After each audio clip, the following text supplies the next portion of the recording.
news, and the show sucks. NXT sucks, it's not a good show, and they know it. Whether they were punished or not, they probably were punished. That's probably why Triple H said those things, because he is angry that we beat them, and he is probably angry that we exist. What do you think about these comments? Let us know in our comments. Someone who's been out of action since SummerSlam, and looked like they were going to be out for a while, is Becky Lynch. Lynch suffered a separated shoulder in her match with Bianca Belair on July 30th. And while a story was set up in the post-match, with Becky turning face and standing alongside Bianca to face the new group of Bayley, Dakota Kai, and Io Sky, she then had to take time off to heal. In a positive update though, reliable Reddit source Kermit125 has noted that Lynch is expected back in WWE this month. Lynch had also recently taken to Instagram to give an update herself, where she also seemed positive, noting that she expected to have a lengthy absence from the ring, but the recovery process is going well, and that she could be back sooner rather than later. This is all great stuff, and fingers crossed she can recover fully soon. It's unfortunate that she'll be missing Clash at the Castle, but maybe she can be back in time for the next show, whatever that is. Extreme Rules? Let's go with that. And now it's time for my review of SmackDown in about 5 minutes.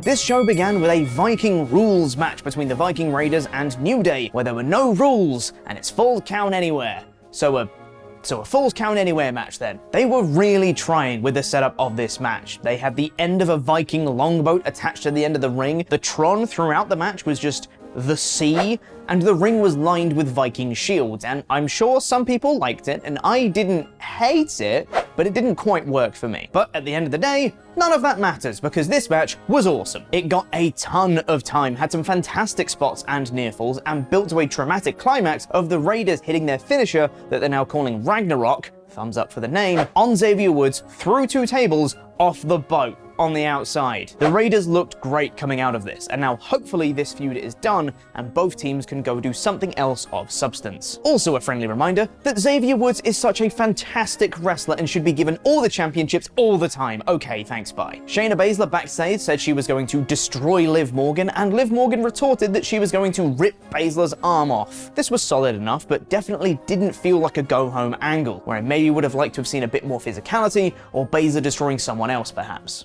Karrion Kross had his in-ring debut. Next, that's right, debut. He never wrestled on the main roster before. No, it didn't happen, shut up. He squashed Drew Gulak in a fun enough match, got over to an audience who hadn't seen him before what he's about, and he left Gulak tied up in the ropes on the outside, hanging by his arms, which was a pretty cool visual. Ronda Rousey came out next to address her arrest a couple of weeks ago, where she had a nice back and forth with Adam Pearce. I thought Ronda was really good in this segment, having Adam read the letter aloud and inserting snide comments and sarcastic quips here and there. It doesn't sound like Ronda's forte, but she pulled it off quite well. The board of directors reinstated Ronda as a wrestler, and Adam Pearce snapped, feeling undermined by his decision and laying into Ronda as the scapegoat for the frustrations he'd been feeling. Nobody thanks him for this job. He's always having to babysit people like Ronda, and she's the biggest bitch he's ever met. Can't be saying that these days, Adam. Ronda then put him in an armbar, and this was a very effective segment, I thought. Hit Row faced Maximum Male Models next in a quick match where Hit Row won. I don't really have too much else to say here. The models had a couple of fun spots, but aside from that, this was pretty formulaic. The Street Profits saved Hit Row from a post-match beatdown. Happy Corbin issued an open challenge to try and get a win, but it was answered by Shinsuke Nakamura. Great. I haven't seen enough of these two wrestling. At least it's not for the custody of a crown this time. Shinsuke won pretty quickly. Sucks to be Corbin, I guess. The more intriguing part of this, however, came afterwards, when a limo pulled up, and through the back window, someone unseen says to Corbin, "What happened to you? Get in." And Corbin enters the limo. I wonder who it could be. Oh, it's JBL. It had the horns on the front of the limo. It's JBL. It's character progression, and I'm all for that. Just mildly curious where this one's going. Butch then faced Ludwig Kaiser next, and while he was still called Butch, he had Pete Dunne wrestling gear, he wrestled like Pete Dunne, and he won like Pete Dunne, snapping the fingers and hitting the bitter end on Kaiser after a very fun match. Kaiser stopped Sheamus and Gunther brawling after the match, and this was a fun, if fairly inconsequential match. But it's nice to see Butch Dunne on our screens at least. Throughout the show, there were count them, 5 video packages highlighting Roman Reigns' historic 2-year title reign. Each one highlighted a different part of the reign, such as the amount of main events he'd been in, how many opponents he'd faced, the stipulations he'd been in, etc. They were good enough and well edited, but felt maybe a little too repetitive and could have been condensed into one awesome video package. There were also a handful of backstage segments with Sami Zayn organizing Roman Reigns' 2-year title celebration ceremony. He had his hair done, he's got dressed up, he's got plans for this party, and Jay still isn't happy with it, saying he's been getting awfully comfortable around here. Sami pleads with Jimmy, asking him to calm Jay down, and Jimmy leads Jay away, saying that Sami has the party on lock, to which Sami responds with, yeet. Sami is an absolute treasure, and I cannot put over how great he is in these backstage segments. In another, Karrion Kross had sent flowers to the locker room, but the flowers smelt bad and they were black, and the little note that says who they're from simply said TikTok. Ooh, spooky. And in one more backstage segment, Sami is finalizing plans for the celebration, and Jay still doesn't like him, but Jimmy eases tension, saying it's not about them. Let's go out together and put the spotlight where it belongs, on Roman. In the celebration itself, Sami asks Jimmy if it's okay if he hosts, as he got dressed up for it, and he wouldn't want anyone to accuse him of getting too comfortable, as he shoots a look at Jay, scathing. Jay interrupts Sami's speech though, and talks about how Roman has been dominant for 2 years, where after each sentence, Sami adds a comment like, "Ye 100," or "Preach." I must once again remind you that Sami is an absolute treasure. They introduce Roman Reigns, but as he arrives and gets out of his car, great timing on that one, Roman, Drew McIntyre attacks him, hitting a claymore into the car. Drew then stormed to the ring and took out everyone there, hitting a claymore off Sami through a chair, suplexing one Uso through the announce table, and spearing the other through the barricade. After a quick promo saying how he was going to beat Roman on Saturday, I am hyped for this match. This was all very good stuff. I'm into it, and I do truly believe that Drew has a good chance of winning at the show tonight. I hope that statement didn't age poorly. Overall, this was another good show. It built Clash at the Castle somewhat effectively, though some feuds were forgotten about, had some great wrestling, and there's character progression aplenty, and that makes me happy. This SmackDown gets a 4 out of 5. We'll be doing live reactions for Clash at the Castle tonight, live from our watch party, where the whole crew will be getting involved, so subscribe to the WrestleTalk podcast channel for that show tonight. Now, hot tag to Tempest. Thanks, Pete.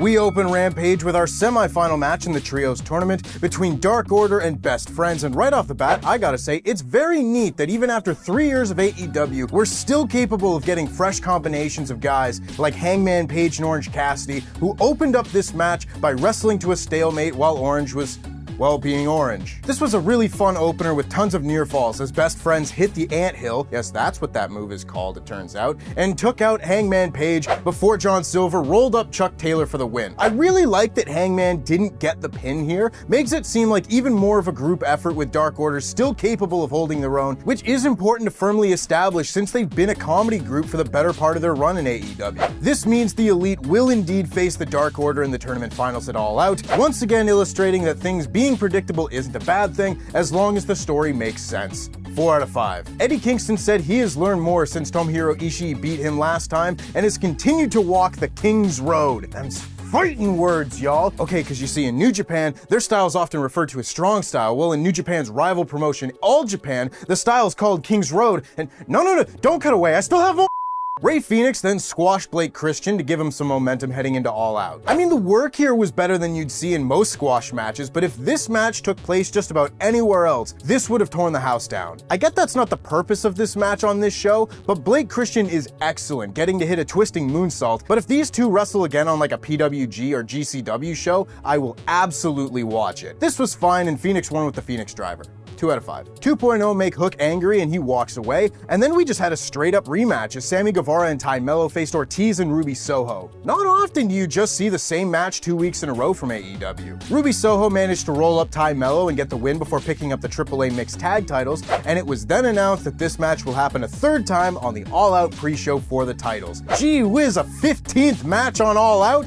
Thanks, Mom, you shouldn't have! 3 out of 5. Don Callis sowed some dissent into Hangman Page backstage, and then we got a backstage face-off between The Acclaimed and Swerve in Our Glory. On one hand, I think having this be the only segment for the World Tag Team Championship match the week of the pay-per-view is a very poor choice. This segment actually kinda slapped. Bowens called Swerve and Keith Timon and Pumbaa, and Swerve said The Acclaimed have been there for 3 years making stupid rap jokes and getting injured while they are the mountain of the tag team division made of rock, stone, and gravel, and everyone knows rock beats scissors.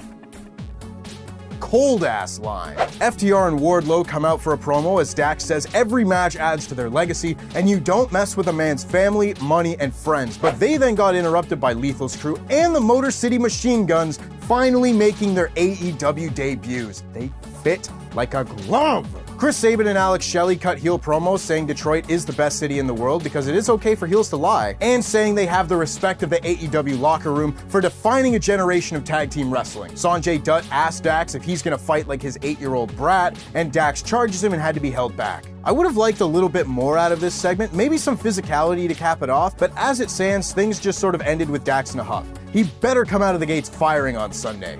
3 out of 5. And then I am once again completely baffled by the choice of main event for Rampage, as Ricky Starks took on QT Marshall. Ricky locked the factory in their locker room during Mark Henry's backstage interview, and then he and QT brawled to the ring from the back. This eventually got in the ring and QT got the heat, until Ricky hit a spear and the Rochambeau for the win before brawling with Powerhouse Hobbs to take the show off the air. I love Ricky Starks, but I had no idea why the match order for Rampage is so routinely off its nut. People usually say it's because, oh, it's taped after Dynamite and you don't want to burn the crowd out, make them wait too long for the main event. But this one was live, so what's the excuse now? It would make a lot more sense to me to have this match as the opener and then the trios match as the main event.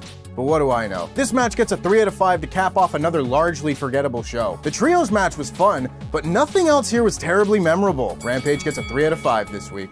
In this Wrestle Talk news, Malachi Black requests its AEW release, ? Bobby Fish has gone from AEW, and Tony Khan media call gaffes aplenty, so subscribe and enable notifications to always on for daily wrestling news videos.